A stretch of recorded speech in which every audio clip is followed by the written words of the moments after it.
Ce jeudi 5 décembre 2024, sous la présidence de l'honorable Malick Diaw, le Conseil national de transition a tenu une séance plénière mémorable dans la salle Djily Baba Sissoko du CICB. Plusieurs projets de loi d'une importance capitale ont été examinés et adoptés, renforçant les bases juridiques pour des avancées économiques, sociales et institutionnelles significatives. Création du Centre de conservation et de diffusion du bétail ruminant endémique, la plénière a approuvé le projet de loi portant ratification de l'ordonnance numéro 2024-021/PT-RM du 4 octobre 2024 visant la création du Centre de conservation, de multiplication et de diffusion du bétail ruminant endémique CCMD-BRE. Ces projets, initiés par le ministère de l'Élevage et de la Pêche, marquent un pas important dans la préservation des ressources animales endémiques du Mali. Ce projet de loi qui est relatif au centre de Madina Diassa, qui est un centre qui est là-bas depuis des années et qui aujourd'hui était un peu... La loi n'était pas là pour pouvoir continuer à exercer. Heureusement, avec la transition sous la houlette de nos hautes autorités, aujourd'hui, voilà que nous sommes en règle maintenant. Nous avons une loi qui crée, qui organise et qui détermine le fonctionnement du centre de conservation, de multiplication et de diffusion. Donc ce centre permettra de prendre les semences, permettra d'améliorer cette race d'ama et les autres races qui sont endémiques qu'il faut préserver pour le bien de notre population et pour le bien de nos animaux, pourquoi pas. Aujourd'hui, la politique de développement de l'élevage dans le Mali est très prise au sérieux parce que c'est un pan qui contribue beaucoup à la sécurité alimentaire. Nous avons beaucoup fait passer des textes pour augmenter la quantité de lait au niveau de notre bétail, en développement des méthodes génétiques, biologiques, souvent importées d'ailleurs. Mais le bétail n'est pas que du lait. Il y a aussi la viande, il y a aussi la traction dans les champs avec le bœuf. Et le seul bétail qui résiste à tout cela, c'est notre bétail ruminant endémique. Il faut le préserver, c'est une race qu'il faut préserver, qui résiste, qui est résiliente à tous les climats, qu'il soit humide, qu'on soit en sécheresse, cette race a une résistance extraordinaire.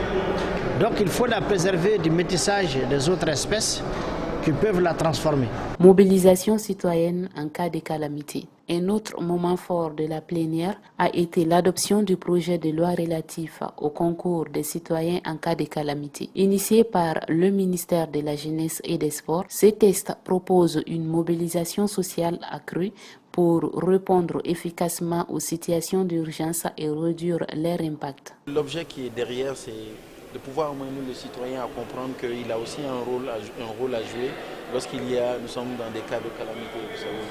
Vous avez remarqué qu'il n'y a pas très longtemps, malheureusement, nous avons vécu une situation concernant les inondations. Cela a créé énormément de problèmes et des situations assez difficiles pour nos populations. Donc à ce stade-là, il est important à ce que les citoyens sachent que lorsque nous sommes dans des situations de cette nature, il est important que dans des règles qui sont bien définies, chaque citoyen puisse savoir qu'il a un rôle, et il a des comportements, des gestes et peut-être des apports, des dons, etc. à faire dans ce cadre-là. Et aujourd'hui, ce projet de loi va nous permettre d'avancer. Nous avons à ce stade commencé à mettre en place des mécanismes de réponse sur les questions de citoyenneté, notamment les brigades citoyennes, notamment les volontaires. Mais aujourd'hui, avec ce projet de loi, nous allons pouvoir cadrer tout cela parce que lorsque vous êtes dans une situation de calamité, ce sont les représentants de l'État qui prennent cet acte-là. Donc le concours du citoyen est défini également dans ce texte. Donc je pense que nous avons eu certaines recommandations fortes et parmi ces recommandations fortes, c'est la vulgarisation justement de cette loi afin que les gens puissent se l'approprier Et je pense que très bientôt nous allons avancer sur cela. Administration des villages et quartiers. Le CNT a également adopté le projet de loi modifiant la loi numéro 06-023 du 28 juin 2006 relative à la création et à l'administration des villages, fractions et quartiers. Avec 129 voix pour, 1 contre et 1 abstention, cette réforme renforce les bases administratives de la décentralisation sous l'égide du ministère de l'administration territoriale et de la décentralisation. Il s'agit d'une modification de quelques articles pour simplement supprimer les mandats de 5 ans qui étaient imposés au conseil de village. Et lorsque vous supprimez ces mandats de 5 ans, il y a des implications sur d'autres articles. Par exemple, on vous dit le renouvellement en cas de diminution de la moitié du nombre de conseils. Il y a des conditions d'intérim, de remplacement.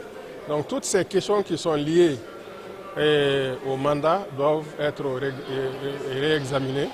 Et c'est ce qui fait que certaines dispositions des articles ont été même abrogées. Donc le fait d'avoir approuvé cette modification par le Conseil national de transition, ça nous donne les bases juridiques nécessaires pour vraiment mettre de l'ordre dans les villages, la gestion des villages, fractions et quartiers. En ce qui concerne le deuxième, c'est une loi d'application de la Constitution. Ça concerne les autorités et légitimités traditionnelles qui ont été consacrées à l'article 179 de la Constitution comme étant des autorités de référence de notre pays pour tenir compte, pour être les gardiens des valeurs de notre société et essayer d'établir les équilibres dans la société. Également de servir de moyen de règlement de tous les différends qui peuvent se poser. Et cette loi, cette disposition de la Constitution renvoie également à cette loi-là qu'on vient de voir, qui doit déterminer les différentes catégories des autorités et légitimités traditionnelles, également définir leur rôle. Cette ratification porte sur quelques 6 articles, de l'article 21 jusqu'à l'article 41, de l'article 29 à l'article 41, certains articles qui parlent sur le mandat des conseillers des villages. Donc il s'est aperçu que sur le terrain, vraiment il y a des problèmes de nomination de beaucoup de chefs de village à cause du mandat devenu caduc des conseillers des villages. Et il y a des piles de dossiers au niveau des tribunaux administratifs sur la nomination des chefs de village, dont les conseillers sont en train certains membres des villages sont en train de contester à cause de la caducité du mandat des conseillers. Le second projet de loi, ça c'est sur les autorités et les légitimités traditionnelles.